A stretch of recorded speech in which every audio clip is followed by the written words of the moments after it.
Olá, meus amigos, meus irmãos.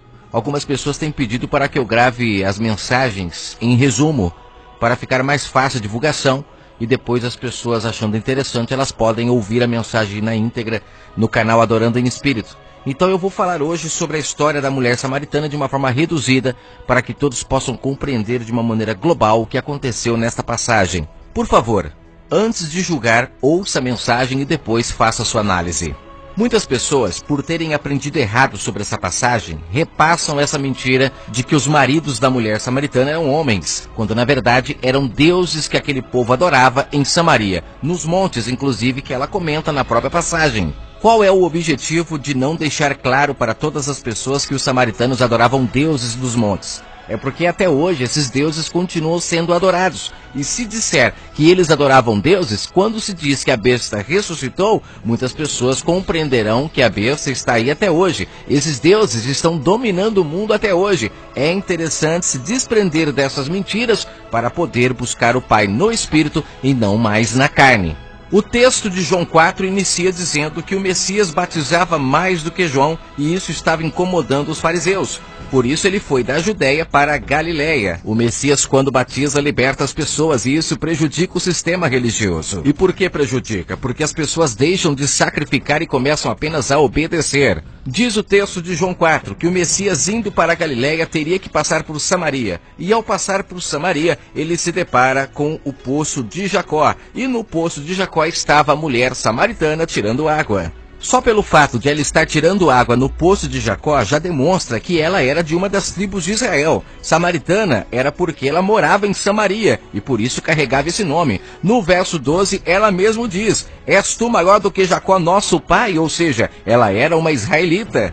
Perceba que só nisso já existe algo de muito interessante. O Messias, ao começar a conversar com essa mulher, ele tenta trazer ela para o nível espiritual. Ela estava totalmente no nível carnal. O povo de Israel era um povo totalmente carnal. Tanto é que o próprio Messias, sendo o verbo, ele precisou se materializar em carne para poder falar com aquele povo. Diz o texto que o Messias começa a conversa pedindo água para aquela mulher. De primeiro momento, ela acha muito estranho ele, sendo judeu, puxar assunto com os samaritanos, pois eles não se falavam. E por que não se falavam? Porque na divisão das tribos de Israel, logo depois da morte do rei Salomão, as 10 tribos que foram morar em Samaria não tiveram mais contato com as 2 tribos que foram morar em Jerusalém. Isso que eu estou te falando você pode confirmar no livro de 1 Reis, no capítulo 11. Logo após o rei Salomão morrer, as 10 tribos foram divididas por ordem do Criador do Universo. E para você se encontrar muito mais fácil, inicia-se esse diálogo a partir do verso 29 de 1 Reis, capítulo 11. Ali começa a história, quando o profeta Aias diz a Jeroboão que o pai iria dividir as tribos, ficando 10 tribos para Jeroboão e 2 tribos para Roboão. Mesmo as tribos sendo divididas, diz o texto de 1 Reis, capítulo 14, do verso 7 em diante, que Roboão não foi um bom rei para as 10 tribos. Ele lhe apresentou diversos deuses, e também Roboão apresentou para as 2 tribos também diversos deuses. Resumindo, nenhuma das 12 tribos de Israel ficaram livres de servir a outros deuses, maridos, Baals. Talvez você não saiba que o nome marido significa Baal, Senhor. É claro que a palavra marido, senhor, nem sempre pode se dizer que está se referindo a Baal. Pode ser que muitas das vezes você esteja falando senhor, querendo se referir ao Criador do Universo. Mas a diferença é que muitas das vezes as pessoas praticam obras que o Criador do Universo não pediu. E com isso elas estão seguindo a quem? Os seus Baais, os seus maridos, os seus deuses, e não ao Criador do Universo. E é isso que Israel estava fazendo.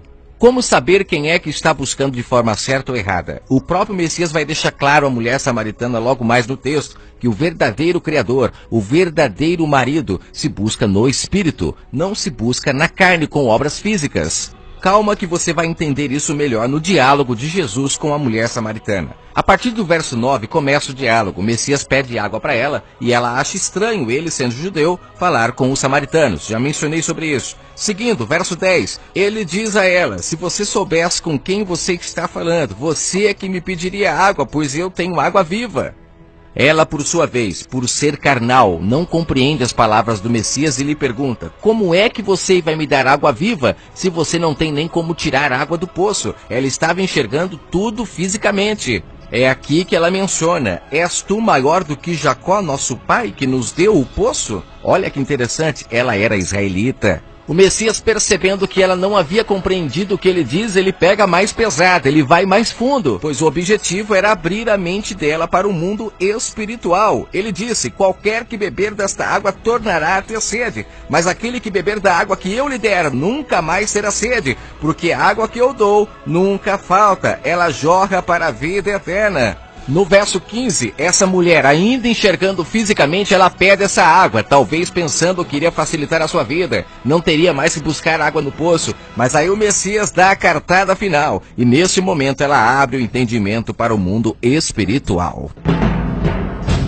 Ele diz: vá chamar o seu marido. E nesse momento a mulher diz: eu não tenho marido. O Messias nesse momento dá uma advertência a esta mulher. Ele diz: disseste bem, não tens marido. E por que não tens? Porque ela era israelita e estava buscando a deuses nos montes, estavam buscando outros deuses e não o Criador do universo. Ela estava buscando um Deus fora dela e não dentro dela. O Espírito do Pai habita em nós e não fora de nós. Agora, antes de continuar, para fechar o entendimento, você vai entender que essa mulher samaritana, assim como todos os samaritanos, adoravam deuses no monte. E você vai compreender agora. 2 Reis, capítulo 17. Você pode ler todo o capítulo, mas a partir do verso 29 diz: porém, cada nação fez os seus deuses e os puseram nas casas dos altos, ou seja, nos montes. Montes aonde os samaritanos fizeram, cada uma nação nas suas cidades nas quais habitavam. Leia no verso 30 o nome dos maridos da mulher samaritana, ou seja, seus deuses, seus baais, seus maridos, senhores. Aqui diz que em Betel era Sucote e Benote, em Cuta fizeram Nergal,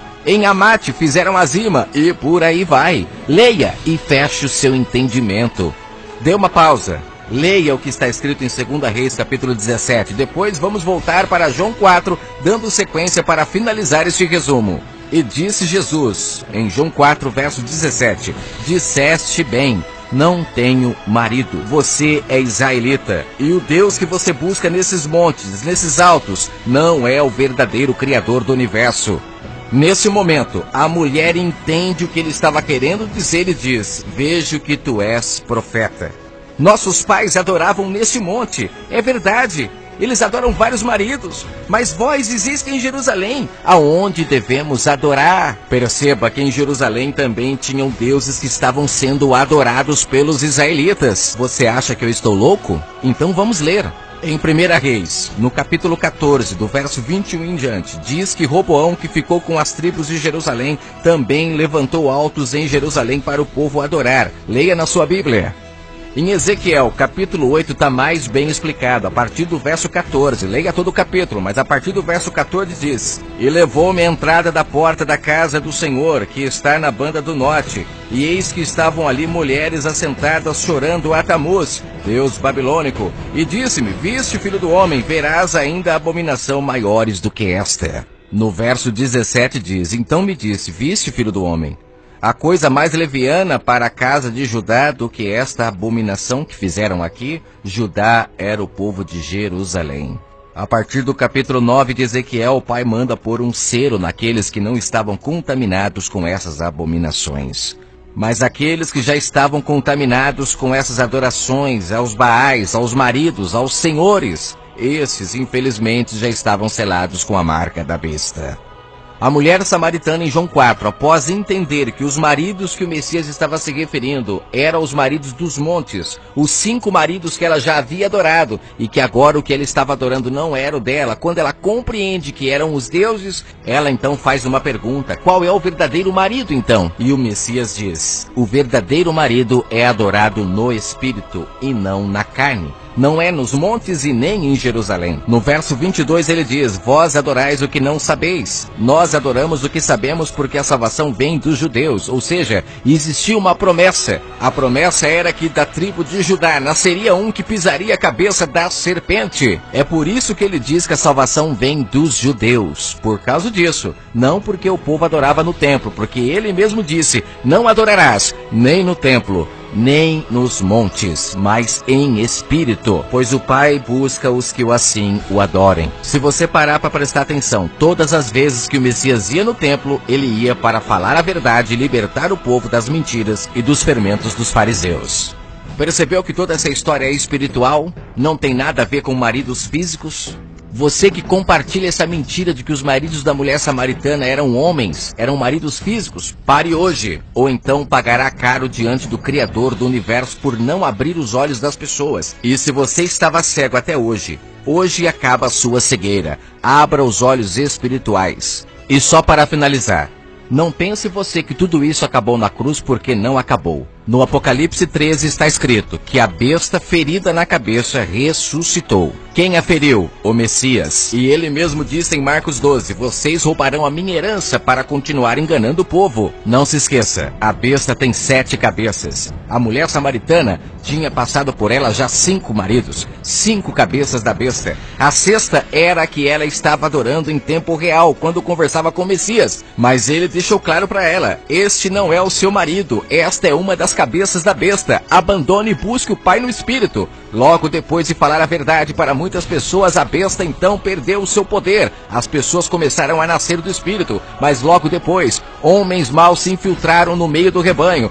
fecharam o véu novamente, e a besta então, ferida, ela ressurgiu, e o mundo todo a adora, e logo mais virá a 8ª cabeça, e esta, como diz em Apocalipse capítulo 17, irá à perdição. Repare, no capítulo 17 de Apocalipse, verso 10, ele diz, são 7 reis, 5 já caíram, igualzinho à mulher samaritana. Tivesse 5 maridos, 5 já caíram, um existe. Este era o Deus, o ídolo que estava predominando em Israel na época em que o Messias estava vivo. Deus este, marido, que ele disse à mulher samaritana, este não é o teu marido se busca no Espírito e não na carne. E João completa dizendo, virá outro depois do 6º. Ficará pouco tempo, e logo depois virá o 8º e irá à perdição. Seria tudo isso coincidência? Você sabia que o nome Jesus Cristo já é a 8ª mudança de nome? E não é nem a questão do nome, é a questão das práticas. A mulher samaritana achava que estava servindo ao Deus correto, até descobrir que o verdadeiro Criador se busca no Espírito e não na carne. A religião que está aí ensina as pessoas a buscarem no Espírito ou fisicamente? Pense nisso e fique com o Criador do Universo, aquele que se adora no Espírito.